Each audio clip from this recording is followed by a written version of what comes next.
Ladies and gentlemen, good morning. Assalamualaikum dan selamat pagi.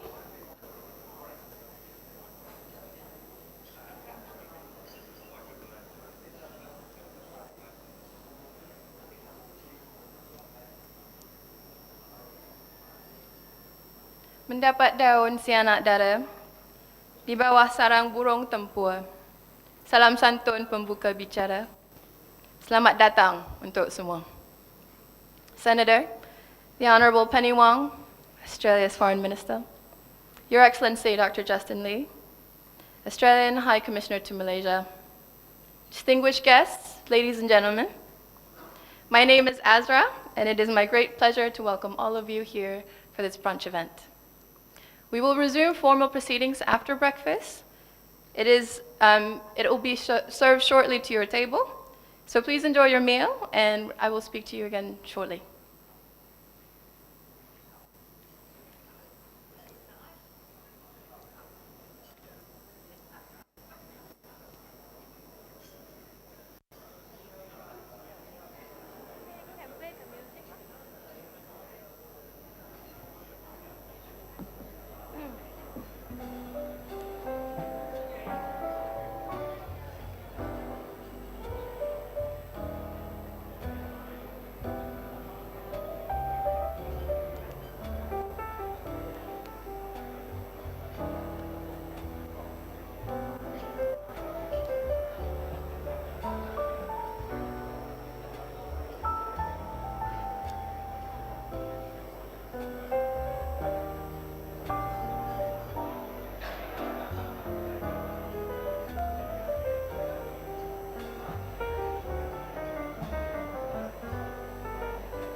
Ladies and gentlemen, if I may have your attention once again.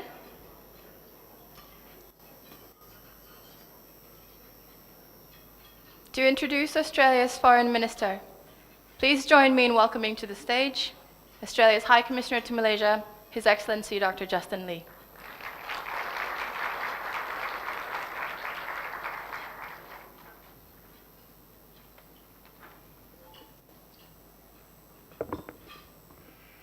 Selamat pagi, selamat datang, dan salam sejahtera kepada semua.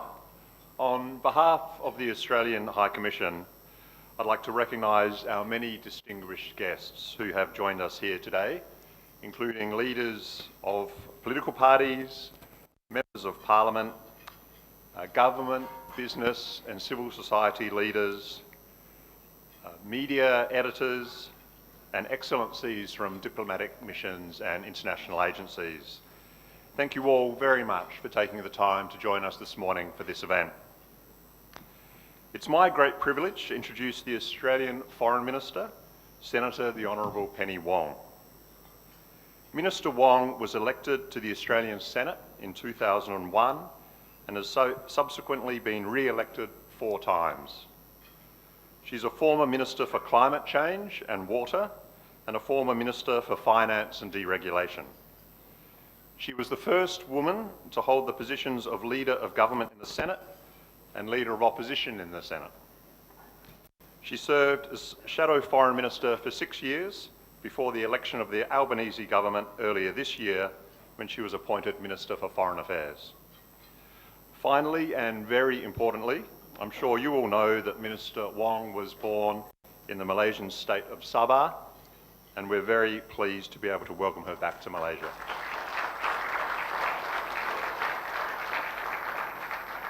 So please join me in welcoming to the stage Australia's Foreign Minister, Senator the Honourable Penny Wong.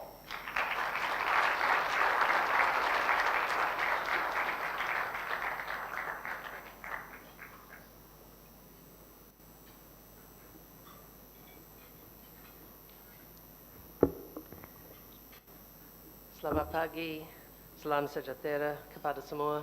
Thank you very much for joining me here for brunch today. I know the usual custom in Malaysia is for us to read every important person, but we would be here for whole brunch. So you will forgive us if the High Commissioner simply indicates our appreciation and my personal appreciation for the great many significant figures who have joined us, political leaders, members of Parliament, members of the diplomatic corps, members of the media. I appreciate it. It is an extraordinary privilege and honour to stand before you today here in Kuala Lumpur as Australia's Foreign Minister. And I doubt my popo. My grandmother's name was Madam Lai Fung Shim. She was of Hakka descent. Grandfather was Cantonese. And if I have an aside here, Wikipedia has an ongoing argument whether that makes me Hakka or Cantonese.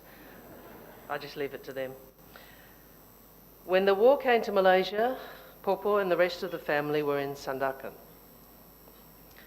Most of our family died during that war. And Popo was left alone to care for her children and the rest of the family in the hardest of circumstances. She was barely literate. She was loving and humble and the strongest person I have ever known. And any time things feel hard, I think of her and what she had to endure. Her determination to survive, to save herself and her family, is something from which I and all of our family draw strength every day. Her son, Francis Wong, was a bright student who worked hard, and his efforts earned him a Colombo Plan scholarship to study architecture at the University of Adelaide. The opportunity to study was the opportunity that defined his life and mine. It meant he could climb out of the poverty he experienced as a child. It meant doors opened that would otherwise have been jammed firmly shut. It meant he could go to Australia, a very different Australia from what we know today. and it meant a charming young Malaysian man could meet a bold young Australian woman. When we wrote that line, I thought how pleased Dad would be to be described as charming. They married and moved back to Kota Kinabalu, where I was born and spent the first 8 years of my life. And Dad brought back with him knowledge and skills, and he became a notable figure in Kota Kinabalu, designing prominent civic buildings, although sadly they've replaced many of them. The value of that education never left him. He has always told me, they can take everything away from you, but they cannot take your education. And I'm glad that he is far from the only Malaysian to gain from an education in Australia. Indeed, over the past 20 years, more than 125,000 Malaysians have studied in Australia, and many Australians are benefiting from education here. Malaysia is one of the most popular destinations for Australian undergraduate students supported by the New Colombo Plan. And since Malaysia joined the New Colombo Plan in 2015, around 2,000 Australians have been supported to undertake study and internships in Malaysia. Our nation's shared history of cooperation has endured through seismic events, including World War II, the Malayan emergency, the Asian financial crisis, the global financial crisis, and of course COVID. But it is largely education that has been the foundation on which our countries and our peoples have built mutual respect and understanding. And it is education that is so central to how we build a shared future with shared experiences. From the 1950s, when the Colombo Plan started, we continue to strengthen our long tradition of cooperation in education, to build connections and friendship, and to harness opportunities that benefit us all. Malaysia is now host of the largest overseas Australian university presence in the world, creating an important transnational education hub here in Southeast Asia. Monash, Swinburne, Curtin and Wollongong universities all have a significant presence here. And the opportunities of education provide an endless potential for the growth for individuals and for their communities and for their countries. And these community links, I think, are the heart of our relationship. Because although we are tied together by geography and by history, the human ties of family, business, education and tourism are stronger. And Australia wants to strengthen these ties further. We want to give more momentum to our partnership with Malaysia. Last year, our countries signed a comprehensive strategic partnership setting out 3 broad areas of cooperation: economic prosperity, society and technology, and defence and regional security. This is a strong basis for deeper cooperation, but we can do more. We want to work with you on the challenges we both face, including food security and health and pandemic recovery. Our country's pharmaceutical regulation agencies are working together on COVID vaccine regulation, and Australia's been funding efforts to get vaccines to hard-to-reach populations in Malaysia. Our two-way trade in agriculture, fisheries and forestry is valued at over 6 billion ringgit and has enormous potential for growth. We supply more than 10% of your dairy, more than a quarter of your meat imports and 80% of quarter of your meat imports and 80% of your wheat imports. But there is much more we can do, and I note that we have begun preparatory work on a general review of our free trade agreement. We want to modernise that so we can take up more opportunities, for example in the digital economy, and also work together as we both face challenges like cyber security. Australia's trade agency, Austrade, is working with the Malaysian Digital Economy Corporation to promote research, collaboration, capacity building and technology exchange. And under our comprehensive strategic partnership, we are also expanding cooperation on cyber security to counter new threats, as well as to unleash new opportunities. Next week, there's a boot camp, a digital boot camp. Officials from across the Malaysian national security community will convene in Putrajaya to participate in the Digital Cyber Boot Camp, which is Australia's flagship cyber capacity building activity, one we engage in with regional partners to improve cyber resilience in Southeast Asia and the Pacific.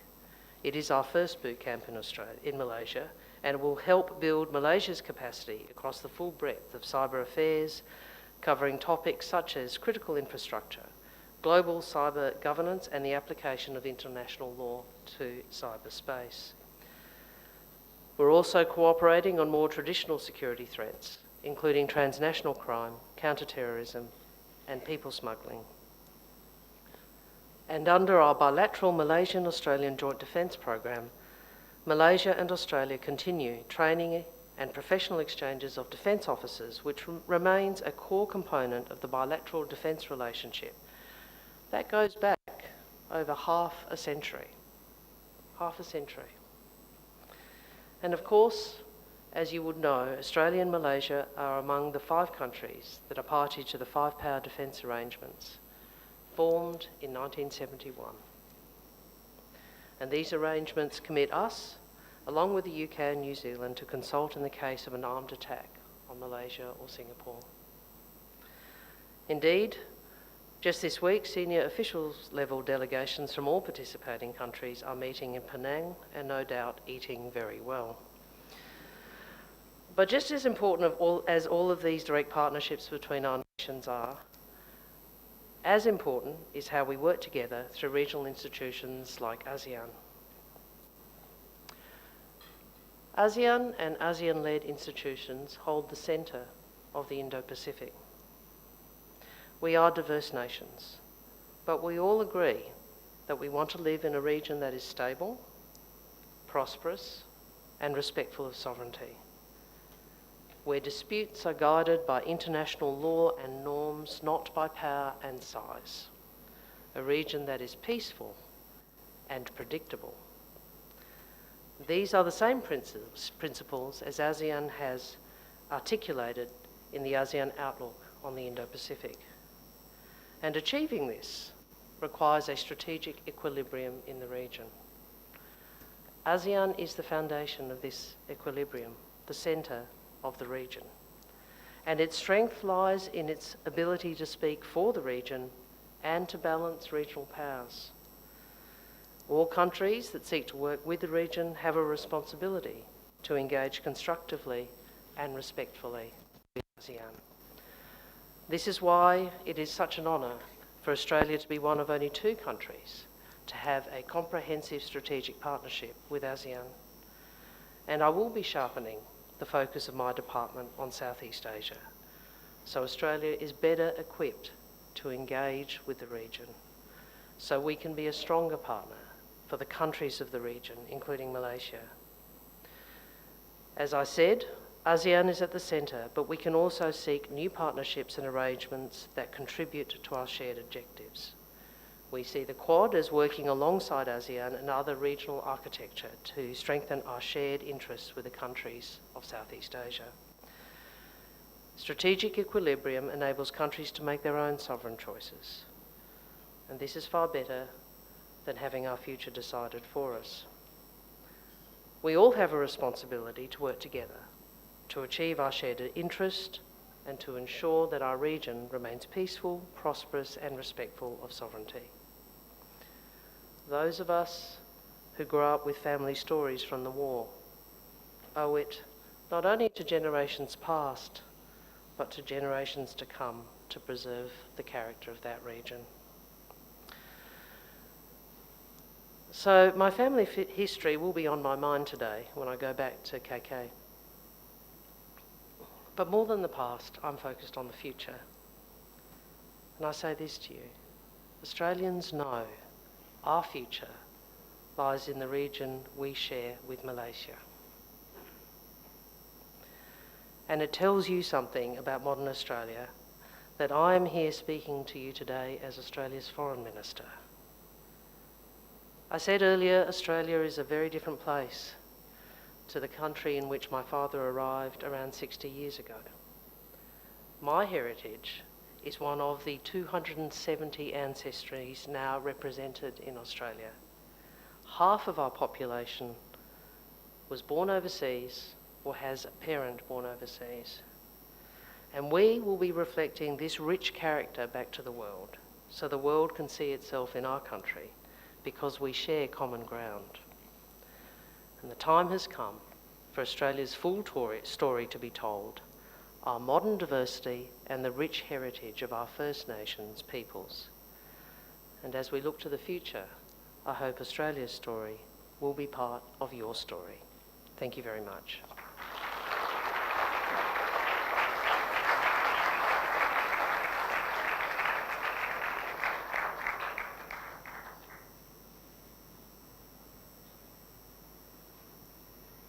Thank you, Minister. Ladies and gentlemen, we've come to the end of formal proceedings. Thank you all again for joining us this morning. We hope you enjoyed your breakfast. Thank you all again for all your various works in your respective sectors, which elevate the Australia-Malaysia relationship.